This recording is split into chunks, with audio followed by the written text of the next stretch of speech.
জামাত আর এই এনসিপি এরা কি মনে করছে এই চলচ্চিত্রের একটা নায়ক আর একজন ভিলেন।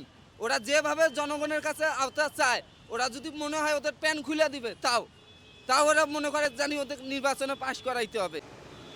আপনি দেখেন এই চলচ্চিত্র যেমন নায়িকা মুনমুন ছিল, ওই মুনমুন জনগণের কাছে যেভাবে হলো হলো আপনার ছবি চাইতো ওইভাবেই দেওয়ার জন্য প্রস্তুতি। তো এই জামাত আর এই এনসিপি এরা কি মনে করছে এই চলচ্চিত্রের একটা নায়ক আর একজন ভিলেন।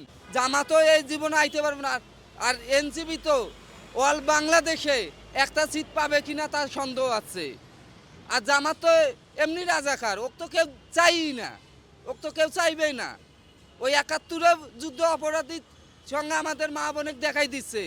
আজকে নারায়ণ তাকবীর কয়েলো একটা লোক পড়া দেয়, তাহলে এরা ধর্ম ব্যবসায়ী। আর এদের সঙ্গে নামছে আমাদের এই কিছু মুসলিম ভাইয়েরা। এরা কেউ ভালো না, এই দেশের জন্য কেউ ভালো না।